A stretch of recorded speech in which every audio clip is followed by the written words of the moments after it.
The Lions are back home again at Ford Field as they get set to take on their second divisional opponent in a row, the Green Bay Packers. Hello and welcome to the Detroit Lions pregame show presented by Priority Health. I'm Tori Petry. We've got lots for you on today's pregame show as the Lions return back home. We'll have a live look into those warm-ups down on the field as we continue with our pregame show here.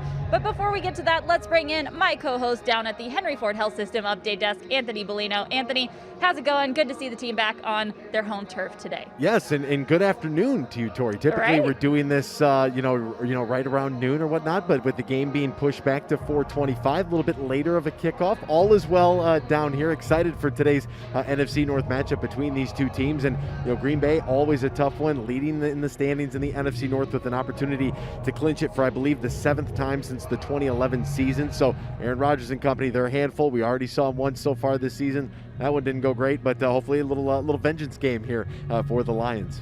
Yeah, the Lions are definitely coming into this game with a little bit of energy after that win over the Bears. Let's take a look at the players filing into the stadium earlier this morning. These are the players arriving, and you see DeAndre Swift there. He's going to be a big talking point in this pregame show as he is active for today's matchup with the Packers. That is a huge get for the Lions, being able to have DeAndre Swift back on the field there today. And there's your head coach, interim head coach Darrell Bevell. I know the Lions are enjoying having that win from last week under that interim head coach, Anthony. Yeah, it was a huge game. And when you think back to last week in the events that transpired there in the second half, when many believed, including myself, that maybe our team was dead in the water, and then all of a sudden the defense getting stop after stop after stop. Romeo Okwara coming up huge, critical with the strip there to set the Lions up and to be able to score 2 touchdowns in the last 3 minutes of the game. Just incredible. We could talk about the offense and DeAndre Swift, as you mentioned, but the defense being able to step up and prove to be so important in that second half against the Bears. Really, I think the story of that football game is the fact that they held the Bears to 7 points in the second half. A big changeover from what Mitch Trubisky and the success that the Bears had the first go around here at Ford Field in week number 1. So a lot of credit goes to that defensive staff and to the players on that side of the football. Yeah, great job with halftime adjustments last week against the Bears. We'll see what they're able to do this week, but they are going to be a little bit shorthanded. Let's take a look at those inactives presented by Henry Ford Health System. First, here's a look at your Packers inactives. No hugely notable names on there for the Packers, but then you turn to the Lions and man, there's a lot. Wide receiver Kenny Golladay missing another week. Offensive lineman Tyrell Crosby, he went down at that right tackle position in last week's game. Matt Nelson stepped in for him and did a heck of a job against Khalil Mack. That is no tough task, and Matt Nelson is a guy who used to play defensive line in college and switched over to offensive line once he got into the league. So that's a transition that he has just made here in the last couple of years, and to be able to hold up against Khalil Mack, that is a really impressive feat, and it looks like we'll be seeing him doing that again today against that Packers defensive line. Then you go down on that list, and cornerback Jeff Okudah is going to be out again for the Lions this week. Definitely a lot of injuries, but one guy you don't see on that list who will be missing again today is Everson Griffin. The defensive end was placed on the COVID list over the weekend, so we won't be seeing him in today's matchup. That's a huge loss for this team, Anthony. Huge loss defensively, and over to Jeff Okudah, who's working through a groin issue right now for this team. The depth at the cornerback position, because we're looking at a guy on the other side of the football, and Davante Adams, who Aaron Rodgers, who is a perennial Hall of Famer, said that he doesn't want to throw the ball to anybody else. Davante Adams has the opportunity to catch a touchdown pass in his 8th consecutive game, which would tie a franchise mark and would trail just Jerry Rice and A.J. Green, I believe, historically in the NFL for most consecutive games with the touchdown reception. So it's a tall task not being able to have Jeff Okudah out there. Who's it going to be on that side of the football? Is it going to be a change of coverages for the Lions? And then, as you mentioned, Everson Griffin not being there to provide some of that pass rush off the edge. Got to look to Romeo Okwara again. Gonna have to have a huge game from him. And then the linebackers, that entire front 7, they're gonna have to find a way to develop some sort of pass rush on Aaron Rodgers, because if you give somebody of his caliber and his talent level, one of the greatest of all time, you give him any amount of time, he's going to be dangerous. So if they can, try to make him as uncomfortable as possible for some early throws, for some high throws, and then maybe give the defense an opportunity, because Aaron Rodgers is a guy who's only been picked off on less than 1% of his passes this season. He's, in a candidate for most valuable player of the year. So a very tall task task ahead of this defense. And then you mentioned, not having Everson Griffin there for the pass rush, but what about the running game? Aaron Jones was fantastic in the first matchup for the Green Bay Packers against this Lions team. Had a career kind of day, so it's going to be a very tough task on that side of the football for our Lions. Well, we will certainly have plenty to talk about once Tim Twentyman and Mike O'Hara join me on the pregame show a little bit later. But for now, let's take a look around the league with our BetMGM out-of-town preview. Anthony, these are a little bit fun when we have this 425 game because there's already games in progress. We're not just seeing the score up from that Thursday night game. We're seeing quite a few scores, and as you can see, they're changing in real time right now. Anthony, what sticks out to you from around the league? Well, I'm going to look at the divisional game. So the top right corner there, you see the Chicago Bears, the big-time lead in the third quarter over the Houston Texans. With the Lions a game back at the playoffs right now, and I'm going to keep saying it until we're mathematically eliminated. Like, there's still a chance here, folks. We're still in the hunt.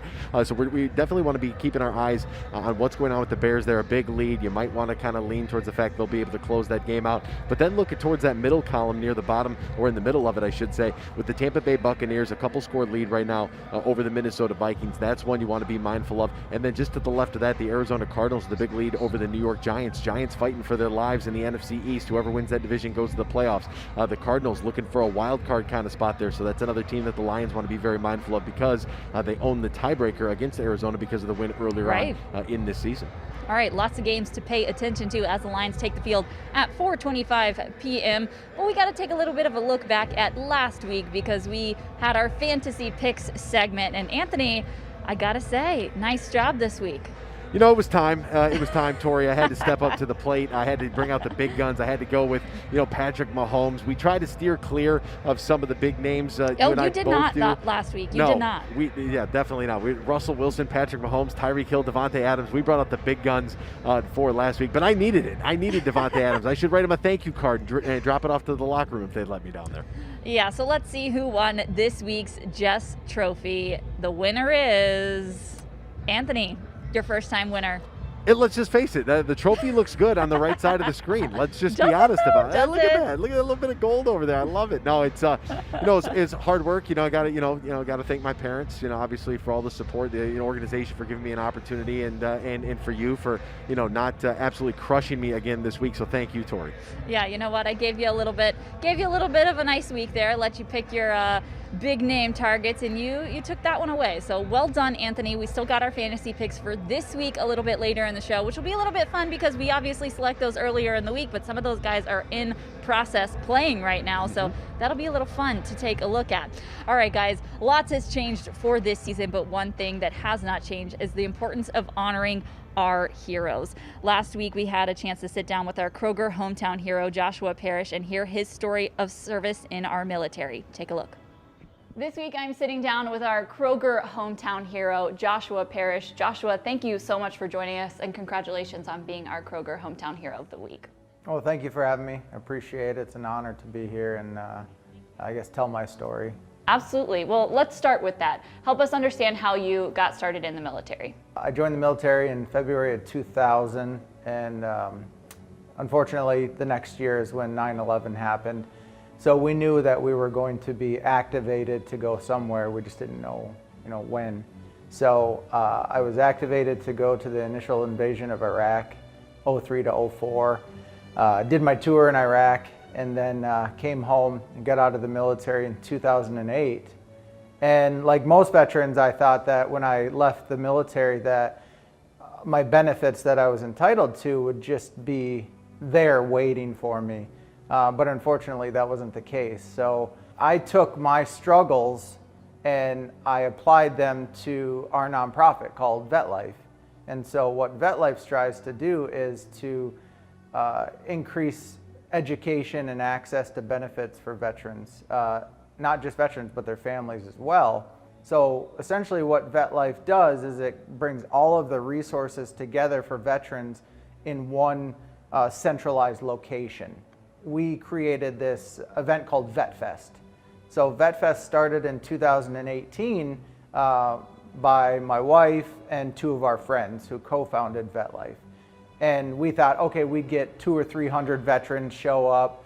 We had almost 1,800 veterans show up. And then it just got bigger and bigger. And so in 2019, we had over 3,000 veterans. That's really cool. Yep. So what is VetFest? What do you guys do at VetFest for these veterans? So VetFest is, we take a very non-adversarial approach to connecting veterans to their benefits. Because myself as a veteran, I found that it's hard to ask for help. So what VetFest is we take the veterans and then where we verify that the resources are doing what they're supposed to be doing. The month after our event, there was a 60% increase in veterans accessing their benefits at a local level. How awesome. Yeah. I mean, the work you guys are doing is so important, but you've also teamed up with somebody that Lions fans know, Eric Hipple. He's a friend of yours, and you guys have your Leave No Veteran Behind initiative. Tell me about your relationship and how you started that. I met Eric, and it was like a natural mesh. I think that's the miraculous thing about it is you can have these this commonality of being something very, prolific, intense, career, identity, and everything else, and all of a sudden it ends. And then what's next? And that's really where we're connected on, because he's certainly gone through that, and so had I. I think Eric had said, hey, let's try to put a project together, which the Leave No Veteran Behind was born. I know being lost and losing your identity and not knowing where you connect with them, kind of in that area, it's very difficult, and sometimes the outcomes aren't really good. I mean, I got involved in because of the suicide prevention work, and to see guys reconnect and also feel a purpose again or feel identity again, it's life changing and it's life saving. So essentially, what the Leave No Veteran Behind program does is really what VetLife is doing right now, connecting veterans to their benefits. But the piece that we miss is more of like the telemental health, the mental health side, where I would say Eric is a subject matter expert on that. What Josh is doing with his veterans and his families and his groups of the Vet Fest and bringing people together, that connection is so important and so powerful. And it does more than just say, hey, we've connected resources. It's a connection that is an emotional and psychological connection that says, wow, I can identify again. And these are my people. And if I'm struggling and I see somebody else struggling, we're not alone. And I think that's what it is that kind of solidifies that partnership. Well, we love what you guys are doing. It's so cool, and we're proud to have you as our Kroger Hometown Hero this week. What does it mean to you to be selected as the Hometown Hero? I'm not special by any means, and I'm sure there's a lot of other veterans that deserve this more than I do. But with that being said, I'm very honored to be able to tell my story, and hopefully somebody's listening and they can look us up, on our website or follow us on social media at VetLife Today and reach out to us and say, hey, I'm a vet, I need some help.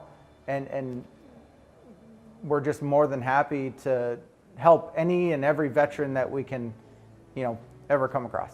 Thank you so much for your hard work for our veterans. We appreciate you, and congratulations, Joshua. Thank you, ma'am. We want to thank Joshua again for his service, and we will look forward to having him back at the stadium soon. You can nominate your hometown heroes today at DetroitLions.com/hometownheroes. We'd like to thank Priority Health for being the presenting partner of today's Detroit Lions pregame show. Fans, as a reminder, make sure you tune into Fox 2 each Sunday at 10 a.m. for Lions Game Day Live, and turn on Fox 2 tonight at 11 to watch Sportsworks and Lions Game Night for a complete recap and interviews from today's game. If you're watching the Detroit Lions broadcast from the broadcast region, make sure you tune into your local Fox station to catch today's game, which kicks off at 4:25 Eastern Time. And with the holiday seasons now underway, the Lions and Pepsi have something very special for you, the fans. Grab your phone, open up the Detroit Lions mobile app, and check out the new virtual holiday filters brought to you by our friends over at Pepsi. You can even try on Kenny Galladay's custom holiday sweater. Be sure to share these photos with your friends and family. And this season, there's even more ways to get into the game thanks to Lions Bingo presented by BetMGM. Lions fans can play along for free all season long for the chance to win great prizes, including the grand prize each week of a weekend stay at an MGM Resorts location. Just download the Lions mobile app and register to play Lions Bingo each and every week. Play along during the game, and once you hit bingo, you score courtesy of our friends over at BetMGM. Learn more and lock in your Lions Bingo board before kickoff by visiting the official Lions mobile app now. And fans, we want to see your game face. You have the chance to be featured on today's show by posting using the hashtag DTE Game Face and showing us your game day energy. Don't miss out on your opportunity to be a part of the Lions game day experience. Post now with hashtag DTE Game Face.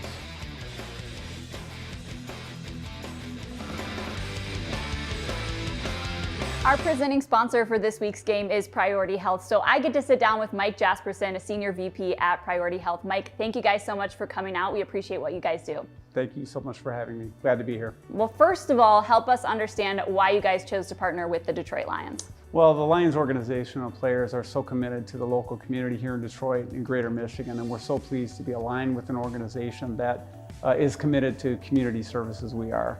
And the Lions have some of the best fans in the league, so we're thrilled to be part of that experience with them. Absolutely. You guys have been longtime partners. You sponsor a segment on DetroitLions.com. Tori Steak, you're our presenting sponsor for this game. What is your favorite part about the partnership? Well, we appreciate the Priority Health Fan Cave, probably most of all, up in the upper concourse. So during the home games, it's a great way for us to interact with the fans and some of our members as well.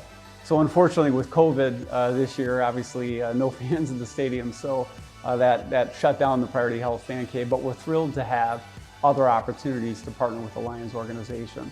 Examples of that would be the branded like seat covers, so that during the broadcast we can kind of represent our brand, as well as being part of this game day takeover experience to participate with the Lions and the fans. So we appreciate all of those opportunities. Well, we love having you be a part of it. And we want to help people get to know your business as well. Help us understand what you guys do in the healthcare world. So Priority Health is committed to finding the right care for our members at an affordable healthcare price. So health insurance is what we do. We're very, very committed to giving back to our members. I love that. And it really is a fitting time for you guys to work with us on a Lions game, because we're right in the middle of open enrollment. Help us understand what that is and why it's important. So it's a very, very, very important time of year. It starts on November 1st. It actually ends on December 15th of this year. And it's an opportunity for individual subscribers, those that shop for their own healthcare coverage, to go out and find an affordable healthcare option. They can do that in a couple of ways. They can go to the exchange, they can go to healthcare.gov, or they can go to priorityhealth.com to find various affordable health plan options. We at Priority Health are one of the few plans in the country that have offered premium reductions in our individual plans over the past 3 years, something that we're really, really proud of. And we're the only plan in Michigan to offer a digital-first product. So it's a telehealth PCP product that offers a virtual primary care physician and offers premiums that are 10% below our traditional health plan. So something we're really, again, very proud to bring to the marketplace. You know, it's an important time, great opportunities around vaccines. We're seeing it on the news, and we're so excited about the prospect of that, but we're still in a national emergency, and it's very, very important that folks have coverage. So we'd highly recommend that people seek coverage. All right, what's the best place for people to go to learn more about you guys? PriorityHealth.com. You can go out there and see plan options and explore other opportunities as well. Mike, thank you so much for joining us today, and thank you for being our presenting sponsor this week. Again, glad to be here. Go Lions. Each year, NFL players get to wear custom cleats to support causes they're passionate about for the My Cause, My Cleats game. Wide receiver and return man Jamal Agnew turned to students at Detroit Lions Academy for some help with his design. And I thought it was a great idea, honestly, just to, kind of capture their creativity, their imagination, and everything that they, represent, everything they believe in, everything they, love, and everything. And I felt like the artist really captured all of that. So I'm really happy with how they came out. DLA students helped him with his cleats last year as well, and this year he and the artist Phil Simpson hung out with them on a video conference to bring the design together. I want you guys to fill this out. Get on that piece of paper. Draw what you can think of. Especially, we got a lot going on in this country right now. Just let your imagination go. Whatever you're passionate about, draw it up. I'm the artist that you'll be working with, and so I'm definitely looking forward to your ideas. Whatever you guys sketch up and draw on paper, I'll be putting on the cleats. So we're gonna work together as a team. Oh, I like that. Connected to the Nike sign like that? Of this. Oh, okay. Got you. I didn't even notice that. There's a lion? Yeah. Okay. Yeah, I want this on the side. It could be on the right or left side. So right now I got the lions on the toe of the shoes, the lion eyes. Good idea. We talked about education. We talked about equality, mask, COVID DLA logo. I try my best to put love in everything, so I'm most likely to have some representation of love. Not only do the cleats represent things these students care about, but Agnew is also using them to support what DLA does for students. I feel like a lot of times, kids in, the city, they feel like they get left out of things. They feel like they're forgotten. They don't get all the, the resources, especially DLA, just because, it gives kids a chance to, get back on track. Maybe they fell behind, their class, because of attendance, from factors they can't even, control. So it's just like, it's just important for people to know there's academies out there that are helping kids get back to where they're supposed to be, age-wise, grade-wise and everything. And I just think they do a really good job at DLA. Agnew will sport the custom cleats in the Lions game against the Green Bay Packers in Week 14. For DetroitLions.com, I'm Tori Petry. It's not just Jamal Agnew that will be wearing those custom cleats today. Players all over the field will be wearing them. You can find out more about which players are supporting which causes on DetroitLions.com, and keep an eye out for those really cool custom cleats out there on the field today. Welcome back into the Detroit Lions pregame show presented by Priority Health. I'm Tori Petry. Let's talk a little bit of football today. So for that, let's bring in Tim Twentyman down at the Henry Ford Health System update desk. Tim, thank you so much for joining us. Hey, no problem, Tori. Good to see you. It is good to see you. Good to see the Lions back at home again this weekend. Obviously, after that big win against the Chicago Bears last week, they have another divisional opponent up against them today. How do you think the Lions are handling coming off of that first win under Darrell Bevell? Well, excited. I think you can see the differences, and you're on some of those Zoom calls as well, and you hear the guys, and I think they're just, I think his message has resonated with the guys in Allen Park. I think it's, hey, let's come in and work, right? But just because we're coming in, we're going to work hard doesn't mean we can't have fun too. And so work hard and have fun. And, it's a message I think that's easily relatable. I think it's resonated with the guys, and I think we saw that last week, with just some of the big plays on offense, right? Some of the guys on defense sticking with it, not looking at the scoreboard, playing to the last whistle, right? Making plays to win games at the end. I think you could just tell that they had a little bit more fun. At least I could tell that they were having more fun out there, and I think it showed on the field. Absolutely, where you're looking in at warmups right now, and there's a guy that we have got to talk about today. I haven't seen him in a few weeks. Yeah, rookie running back DeAndre Swift. He's been out for the last couple of weeks, first with a concussion, then with an illness, but he had a full practice on Friday and is active for today's game. Tim, what should we expect from DeAndre Swift today? Well, it's good to see him back. We've talked about this the last couple of weeks when he's been inactive. Last time we saw him week 10 in Washington, he was dynamic, right? 149 scrimmage yards and a touchdown. Did it all, running the football, catching it, making guys miss, running over a guy into the end zone. And so he does it all. You look at over 300 rushing yards, 275 receiving yards, and he's that guy, kind of like Aaron Jones is for the Green Bay Packers, that, he's a threat to take it to the house every time he touches it, not only in the run game, but in the pass game as well. And they use him a lot, and he's a mismatch. And so it's good to have him back. Look, this is a Green Bay team that's number 1 in the league in scoring offense. They're number 2 in total offense. So, look, Detroit's going to have to score some points today. And I think, having that guy right there available to them is going to help them accomplish that. Absolutely. How challenging do you think it could be for the rookie to step in after missing a couple of weeks? Obviously, this was a challenging season for rookies in the first place because they didn't have the normal offseason, preseason, all like that. So how challenging could it be for him to step back in after having a huge breakout game against Washington and then missing all the games after that? I think he'll have to shake a little bit of rust off probably, but he's a young kid, right? Early 20s, right? You know all about that. You guys can just step right in there, you young folks, and just perform. I'm not quite that young anymore. You can step right in front of camera, Tori, just go. You're in your 20s now, right? So, no, but I mean, I think he's going to shake a little bit of rust off, obviously, but I think the fact that he practiced Wednesday, practiced Thursday, and then was full Friday, I think is big. When we talked to Darrell Bevell last week and Swift was questionable, I think there was a question of, look, he doesn't practice all week, so if he does play, that's going to be a really limited package, not having practice. So the fact that he was in practice all week, I don't think he's going to be limited really that much at all, Tori. I think it's just going to be a matter of shaking some rust off like we talked about early on, but he was part of the game plan, right? He was on the practice field all week. He's built into the game plan. So I would expect him to be, a big part of the offense. I don't think they're going to, it's not going to be a situation where he's just in a few packages and we don't see him that much. That was probably going to be the case last week if he played, but I think he'll play and he'll be a factor today. All right, I like it. Very interesting information. I know a lot of fans are excited to see Swift back out there. I think there's a few the fantasy field. owners that are interested in that one. I think so. Hey, listen, it's the weekend of Swift. Taylor Swift dropped another surprise album. DeAndre Swift's back on the field. Fantasy playoffs. I mean, it's just big. It's a good weekend to be a Swift. So we're definitely excited to see number 32 back out there on the field. But let's talk about his quarterback. Obviously, Matthew Stafford at the helm for the Detroit Lions today. What should we expect from Stafford in Week 14? Well, hopefully you get what you got last week, and that was the big plays back in the offense, right? Matthew threw for 400 yards, right? 3 touchdowns. And so, I think that's the big thing is you got to find a way to tap into those big plays like they did last week, And, I think this Lions team has seen a lot of cover 2, a lot of cover 3, right? Linebackers that, really set deep, 15, 18 yards, and teams have made them play underneath and dink and dunk. And I think they found a few opportunities last week. They found some holes in the defense. I think guys did a good job of separating and getting open. And as they measure it, they had 11 explosive plays, the most that they've had all year. And so we talked about it with Green Bay, right?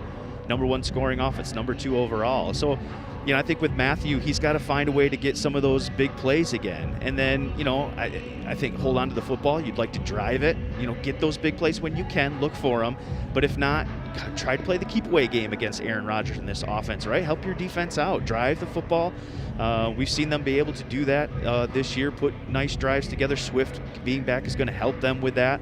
And so I think that's the big key. And then with Matthew, you just can't have the big mistake, right? We talked about the pick sixes before, and when you're going against an offense as explosive as this one, you just can't give him free points, right? Sure. You can't give him free points, can't give him short fields. So I think, Matthew's really got to be good today. He's got to take care of the football. He's got to be able to drive it. And then when they give you that opportunity to make big plays, and Green Bay doesn't very often, they're top 5 in the NFL in limiting 20-plus yard plays. So when it presents itself, you got to be able to hit it. And you see number 9 right there out getting ready and warming up. He's got to find the big place when he can.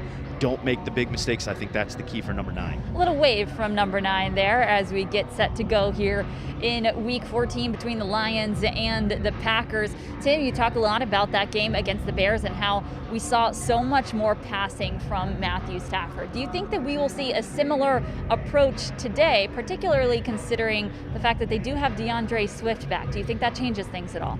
Well, I think we'll just have to kind of see how it goes. I think you have your scripted plays, right? And then you have to adjust on the fly after that. And so, I think it was just how Chicago played them. I think they gave them some of those opportunities to throw the football. And look, they were behind too. Let's not forget that this was a Lions team that was down by 10 points in the fourth quarter. So that dictated some of the throwing as well. So, in an ideal world, right, you'd like to get out to a good start like they did week 2 against this Green Bay team. And then you can mix in Swift in the run, right? Then you can mix the play action, and then you can drive the football. And I think they really want to be balanced.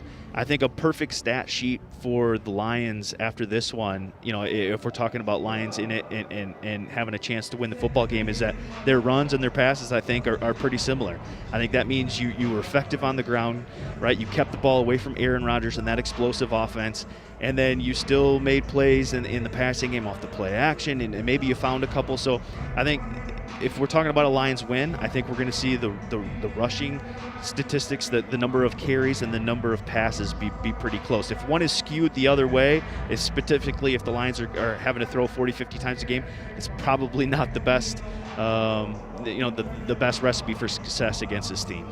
All right, well, any recipe for success for this Lions offense includes a good game from that Lions offensive line, and we certainly saw that from them last week. And we've really seen a lot of good stuff from this offensive line all season long, particularly from center Frank Ragnow. He's having a really great year. He's a stud. You talk about, some of the picks that Bob Quinn has hit on, some of the picks, former GM Bob Quinn missed on. This is one that he hit on. This is a guy that's going to be a really, really good center in this league for a decade if he wants to be. You just look at that, the best ability is availability, right? 100% of the snaps played, right? Look at that, 0 sacks allowed. I think that's the most important number on this chart. It is. It's, he plays every snap. He's available, right? 0 sacks allowed. You look at, he's the 3rd ranked graded center among all centers by Pro Football Focus. He's that anchor, right? And, I think him and Matthew Stafford on the same page in terms of the calls. He understands this scheme, and you're seeing Frank right there. And look, Tori, that block that he had on Akeem Hicks last week, like that wasn't just some Joe Schmo rookie, right? No. That was all-pro Akeem Hicks, and he planted him. He drove him 7 yards and planted him right on his butt, and that's Frank. He's powerful, he's quick.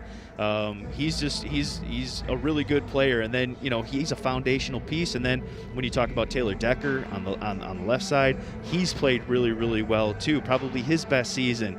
And it looks like Jonah Jackson, who's right in between those two guys, is good. And then look, Matt Nelson was a great story last week, right? Coming in for Tyrell Crosby and really playing against Khalil Mack pretty much the entire game and not giving up a sack. Khalil Mack didn't show up in the stat pretty much the entire game and not giving up a sack. Khalil Mack didn't show up in the stat book after the game. That's how good of a job Matt Nelson did. And look, Tyrell Crosby's inactive today, so we expect Matt Nelson to plug in there on the right side as well. And it doesn't get any easier, right? He's going to have the Smith brothers this week, and so I think that's going to be a key one to watch early. How does he settle into the game, and how does he perform? Can he play as well as he did last week? That'll be a key this week. Absolutely. Well, another key is that Kenny Golladay will not be playing once again for this Lions offense. So, Tim, who is going to be the key that needs to step up in his stead? Well, I think a lot of guys. I think you saw Marvin Jones Jr. last week was one of those guys.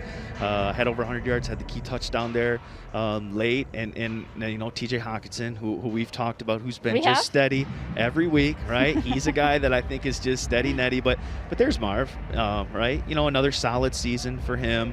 The average is what you like, over 10, right? He's a big play guy. The 6 touchdowns, right? That's all Marv does is catch. And then you swip right over to TJ Hawkinson.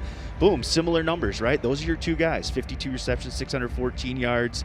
The 11.8 average, which you love, the 5 touchdowns. Like, he is the number 1 vote getter for the Pro Bowl among NFC tight ends. So, we could see TJ Hawkinson in his second year be a Pro Bowl player. And I think he's playing at that level, right? Just the level of consistency that we see every week. It's 60, 70, 80 yards. He had a streak of touchdowns there in the season. I asked Matthew Stafford about him this week, and he's really, really comfortable. He what Matthew said is he loves the fact that in his second season now, TJ's become so comfortable with him in this offense that he can adjust routes on the fly, right? They're more on the same page. When you're a rookie and you come in, TJ said, you just don't want to screw up a route, right? A flag is a flag, a post is a post. But when you get out on the field and you play, it becomes backyard football a little bit. Well, this safety is a little bit deep, so I got to cut this post. Maybe it's not a post, it's a flat inside this little gap, behind the linebacker, in front of the safety. And it's just kind of that adaptation that you make with a quarterback and a pass catcher when you get really comfortable on the same page. And I think we're starting to see that with TJ. And he said he's real comfortable, changing some of those routes and finding open spaces. And he's learning. And I think he's just going to continue to get better and better. But those are the two for me, Tori, today is Marvin Jones Jr.'s got to be good on the outside. And then that frees up TJ Hawkinson in the middle of the flats, the intermediate routes. Those are the two guys that I think got to be good for the Lions today. Well, we'll see what they are able to do. Certainly, if this Lions offense has a day similar to what they did against the Bears last week, I think a lot of people would be pretty happy with that. But we've still got to talk defense, and we will do that in just a few minutes after this quick break. Don't go away. Priority shift from rush hours to slow breakfasts, from busy schedules to scheduled downtime. And as life happens, shifts and surprises are sure to follow. At Priority Health, we'll always be ready to shift with you, from complicated policies to ones written by humans, from a plan for 1 to a plan for 3. Because your priorities have shifted, maybe it's time your health insurance did too. All for leaving opponents in our dust, linebackers and cancer alike. All for believing in ourselves, even when victory seems impossible. All for working tirelessly as one for the good of all around us. As the official healthcare provider of the Detroit Lions, Henry Ford Health System is proud to keep our greatest athletes and their biggest fans at their best. Henry Ford Health System, all for you. Welcome back into the Detroit Lions pregame show presented by Priority Health. I'm Tori Petry. That's Tim Twentyman down at the Henry Ford Health System update desk. We've talked a little bit about this offense as they've taken the field and started warm-ups here ahead of this matchup between the Lions and the Packers. But Tim, we've got to talk about this defense. And boy, are they beat up today? A lot of players missing on this Lions defense, whether it just be inactive this week or whether it be guys who are on IR. Who are the key players the Lions are missing today against the Packers? Well, you see the defensive backs fired up, getting onto the field for warm-ups there. Those guys are going to be key, obviously. Yeah. But for me, it starts up front. You hated the news on Saturday that Everson Griffin was put on the COVID-19 list, reserve COVID-19, and so he's not available today. And that's a huge loss because obviously he knows this Packers organization, having played so many years in Minnesota. He's familiar with Aaron Rodgers. He even talked about how you have to rush Aaron Rodgers, how their tackles set a little bit farther out because they want you to think that you can rush inside, and that allows Aaron Rodgers to then get outside the pocket where he's so dangerous. So it's just that little kind of insight, right, that a guy who's played against these guys so many years has. And so you're obviously going to miss him. But I think, the one thing, you miss Everson Griffin, but you are going to get Sean Hand and Austin Bryant back today. They've missed a few games here this year. And so I think that at least adds depth to that edge rushing. And the defensive line gives them some bodies, and so those guys got to step up, right? Romeo Okwara is going to bring it. He's been steady all year, but really today it's about Aaron Rodgers is just so good, right? He's got 36 touchdowns and leads the league in passer rating with 118.5, I believe it is. He's playing phenomenal.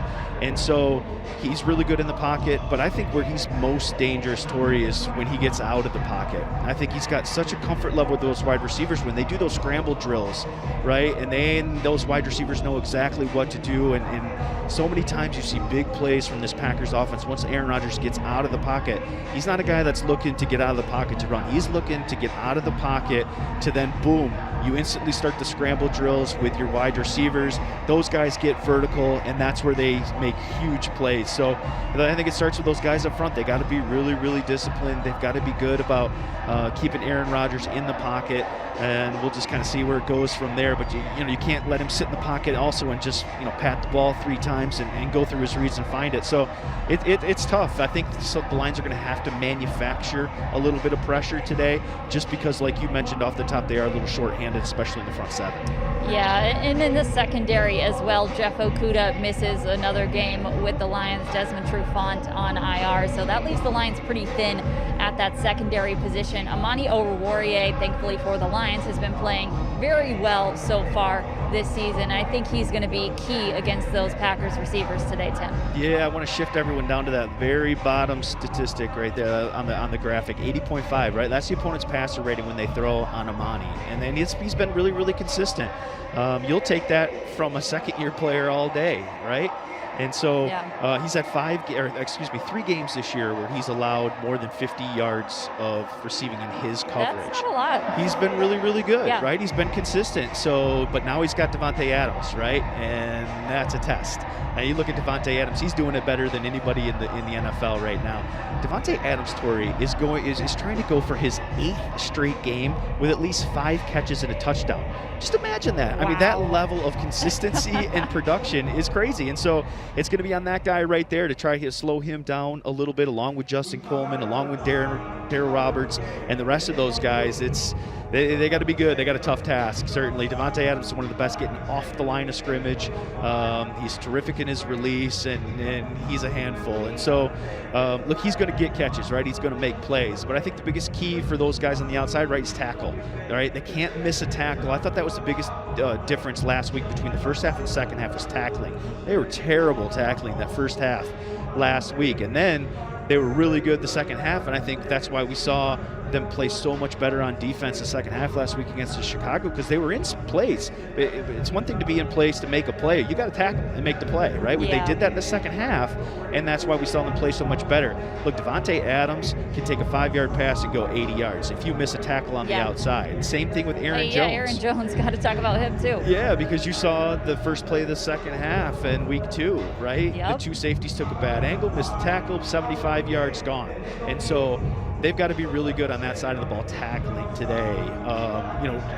They got to surround to the football, and when you have that opportunity to make a tackle one-on-one in the open field, you got to do it, because if you don't, it could turn into a huge, huge play with the weapons that the Packers have at the skill positions. Absolutely. I do want to touch on what we might see in the defensive, as far as defensive backs go, with no Jeff Okudah. Amani Oruwariye obviously taking one of those outside spots. Do you expect Justin Coleman to play outside as well, and then kind of have Daryl Robertson as that nickel spot? Yeah, I think they'll shift it up a little bit, but that's probably the expectation. I think it'll be probably a little bit of a matchup deal with Daryl Robertson and Justin Coleman, but I could see Justin obviously playing outside. He's the veteran guy, right? And he's played both in his time here, and so that makes the most sense to me. Daryl Roberts, I think, is more comfortable inside, but I think you might see, depending on the matchup, who's outside, who's in the slot. You could see that change throughout the ball game. But it's going to be those three guys, and it's going to be on those three guys to try to slow down these wide receivers. And I will say one thing that I've noticed watching some Green Bay film is that I think Aaron Rodgers is starting to get a lot more comfortable with some of his other receivers too. And so, I think that changes things a little bit. So if the Lions decide, hey, we got to really take away Davante Adams, there's always got to be a safety over here. I think Rodgers is starting to feel comfortable with some of those other weapons and their ability to get down the field and make plays. And he's let loose quite a bit this year to some of those young wide receivers. It hasn't just been Davante Adams and all Davante Adams, even though he's obviously having a terrific season. Aaron's really, I think, becoming comfortable with his collection of wide receivers. So it's really on that entire secondary, the safeties too, Tori, to just be good. Just don't give up the big play. Don't give up the easy one. Make them drive the field. Make them earn everything they did. Don't let them have a 75-yarder and then an 80-yarder and then boom, 60-yarders, chunk plays. That's not a recipe for success. Let's put it that way for the Detroit Lions defense. All right, Tim, good stuff on that Lions defense. Thanks so much for joining us this morning on the pregame show. Sure thing. Well, guys, for the 5th year in a row, the Detroit Lions have paired up with Comerica Bank to help highlight Michigan-based small businesses. And this week, we had the chance to visit and learn more about Giffords-Webster. Take a look. We are here in the middle of downtown Detroit getting to know our Comerica Bank Small Business of the Game. We're going to head around the corner and find out how Giffords-Webster helped build this city. So Giffords-Webster is a consulting firm that's specialized in infrastructure and land development services since 1952. Really, though, we think of ourselves as a collection of some amazingly talented people. Civil engineers, surveyors, landscape architects, planners, GIS and traffic experts who really come together every day to try and improve quality of life. That lofty goal is really our passion. And I think it's that passion that's led us to be a top workplace for 4 straight years. So what kind of projects do you guys work on around the city? It's really a variety, from small, quarter-acre lots to large developments like Little Caesars Arena. It's really that diversity that we love. But we help our public and private clients from, surveying and planning out what they want to do through the design of infrastructure and the construction documentation and permitting to help them achieve their goals. When did you guys start and how have you grown as a business since then? So we began in 1952 as a small firm in the suburbs, and we've grown by leaps and bounds since. We now have 3 large office locations, and we have added a broad array of services to help both public and private clients and done work throughout the country. We are, though, proudly headquartered here in the city of Detroit, right here on Grand Circus Park, in fact, and celebrated our 25th anniversary in the city this summer. So it's been an exciting time for us to be here, and we're just thrilled to be part of the community. What role has Comerica Bank played in that growth? No company can sustain that kind of growth or longevity without the help of a banking partner like Comerica. They've been with us for many, many years and provided us with access to capital, but also the tools to help us properly manage our finances. What does it mean to you guys to be the Comerica Bank Small Business of the Game this week? It's fantastic. I mean, we're headquartered in Detroit because we want to be. We're a part of the community, and that means we're Lions fans. And there's nothing that would make us happier than to help bring home a victory, especially against the Packers. Well, it's so exciting to have you as our Small Business of the Game, and it's clear that you care about Detroit. What makes you so passionate about being here and helping build this city? As I said, we're all working here because we want to. When we moved our offices to Detroit 25 years ago, it wasn't a mandatory shift, it was volunteers, and we've grown and it's become our headquarters because we're part of the community. We spend our time here outside of work. Many of us live in the city, and just to be able to have that sort of impact, to see a project from the ground up, and to know that the projects you're working on have such a strong impact on people's quality of life, I mean, it's a compelling reason to get out of bed every morning. Scott, thank you so much for being here today and for being our Comerica Bank Small Business of the Game. Thank you. Go Lions.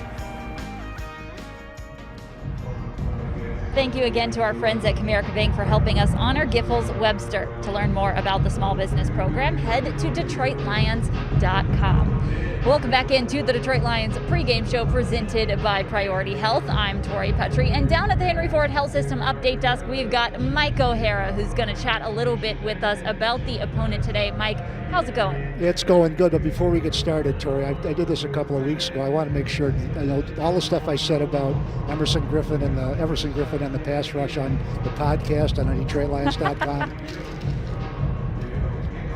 Got to start over on that one. Yeah, you love to crumple up your paper and show us how things have changed, and they absolutely have changed because the Lions will not have Everson Griffin as they face Aaron Rodgers and this Green Bay offense. What kind of threat do you feel like Aaron Rodgers is to this Lions team in Week 14?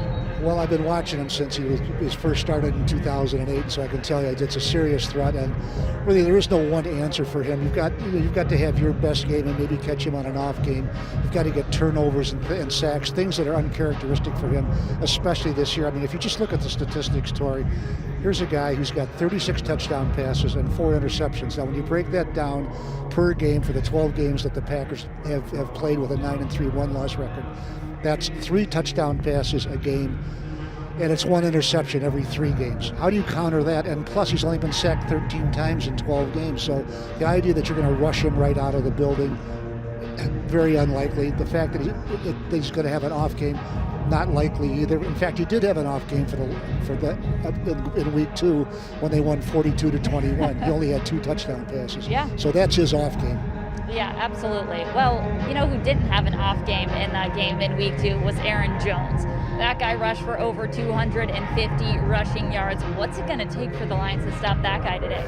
I'll try and hold him to 100 or something like that. The one thing about him, though, and look, he's really a terrific player. He's got 754 yards rushing and a 5.2 yard average per carry. But I wonder, and I'm not saying this is inflated or anything like that. Look, at 5.2 of all the runners in the top 10 in yards gained so far in the National Football League, that's the second highest average per carry. So it shows that he's really getting, a guy who gets a lot of carries and he gets yards per carry. But look, he's had a 77-yard run and a 75-yard run. So really, if you take that out and subtract a couple of runs, he's averaging something like 4.1 or 4.2 per carry. So it's not exactly like he's going to run you out of the building on every carry, but he's really a fine running back. And look, the Detroit Lions saw him at his best or close to it. At least they hope he was at his best. Because if he's better than that, then it's a nightmare. Yeah, there's a little pregame moment between Aaron Jones and Packers head coach Matt LaFleur. Definitely, he's not the only weapon that the Packers have to turn to today. They've got guys like Davante Adams that the Lions are going to have to look out for. How tough is it going to be for this Lions secondary today? Well, let's just repeat everything I said about Aaron Jones and apply it to a wide receiver. Look. He barely played against the Detroit Lions in Week 2. I think that's when he first came up with his hamstring injury. He had 3 catches for 30-some yards and really missed the next 2 games, but he's been on fire. He's got 84 receptions and 13 touchdowns, tied for number 1 in the league. And going into this weekend's games, he was tied for the league lead in touchdowns with 13. Just a tremendous football player. He and Aaron Rodgers have just found some sync together now that they can just read each other's minds. In fact, he said that during one of the games I saw on their website 3-4 weeks ago, that they just look at each other and kind of know what they're looking for. When you get that sort of unspoken communication, it's just a great thing to have between a receiver and a quarterback. Well, they've also got a tight end who's been doing some exciting things for them so far this season, a guy who actually spent some time here in Detroit.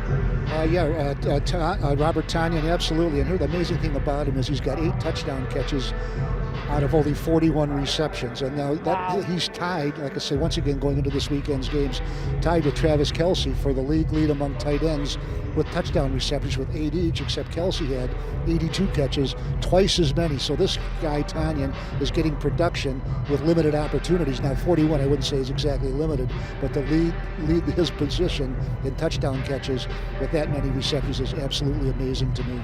Yeah, so you're telling me that this is a guy the Lions need to look out for in the red zone. And everywhere else, but the red zone in particular. Just build a wall across the goal line and don't let him in. Look, you can't come in, okay? That makes sense. Easy enough to do, right?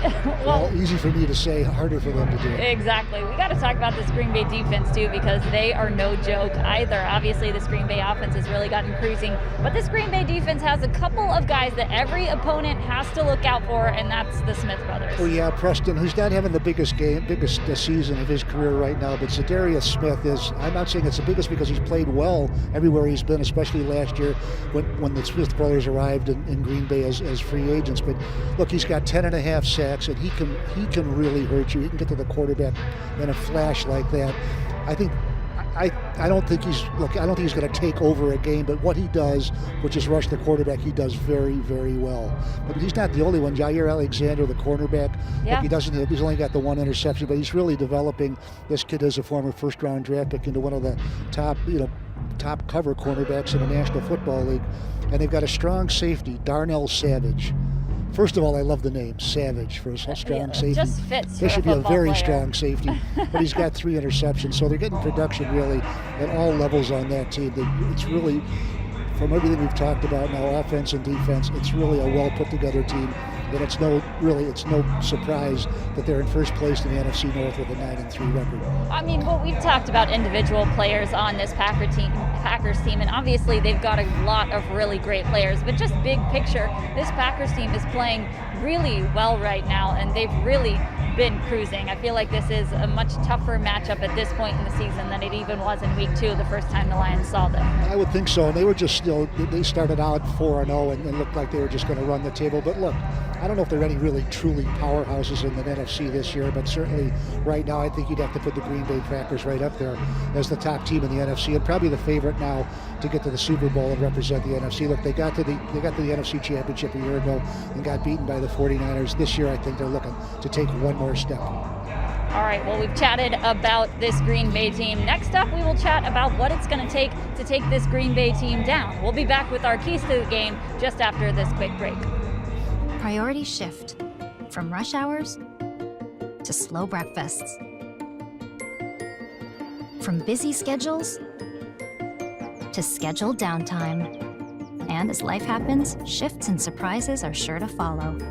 At Priority Health, we'll always be ready to shift with you, from complicated policies to ones written by humans, from a plan for 1 to a plan for 3. Because your priorities have shifted, maybe it's time your health insurance did too. As a Marine, I learned resiliency. But when I lost my job, my home, and was living out of my car, I felt like a shadow of that person. Now, I'm working to end veteran homelessness. Nearly 40,000 veterans struggle like I did. But with the help of Rocket Mortgage and Built for Zero, my community has ended veteran homelessness. Yours can too. Join us. Visit ahomeforeveryvet.org to get involved. Welcome back into the Detroit Lions pregame show presented by Priority Health. I'm Tori Petry. That's Mike O'Hara down at the Henry Ford Health System update desk. We've been talking about this Packers team and who the Lions need to look out for on the Packers today. But now let's talk about what the Lions need to do in order to win this game. Mike, what's going to be the biggest key for Darrell Bevell and his Lions today? Well, I suppose they can't tell Darryl Rogers has got an emergency at home and he has to leave right now. So since that's out, one of it is score. And score and hold the ball on offense and take some of the pressure off your defense. I think the Lions, and you saw them last week against the Chicago Bears, it really is an offense-oriented team. And I like the way they ran it. The more times the ball is in Matthew Stafford's hands, more good things I think can happen with this team. Although having DeAndre Swift back is certainly a big help. But score a lot. And just continue to play football. Do exactly what Darrell Bevell said when he took over as interim head coach. Just keep playing. Play all 60 minutes. Don't worry about anything. Don't look at the clock, none of that stuff. Just play the play in front of you. When you get done, it's sort of like a golf tournament. They'll add up your score and tell you if you won, you tied, whatever happened to you. But just keep plugging ahead, and maybe some good things will happen to you, because the other way doesn't work.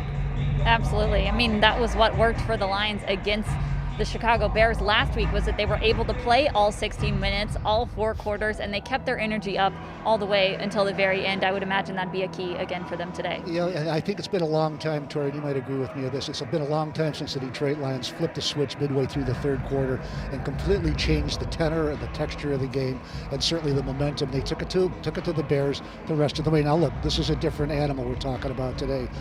The Bears last week, that was their 6th straight loss. We're talking about a Packers team that's won 6 NFC North titles in the last 9 years. So it's a different team. It's a higher quality team.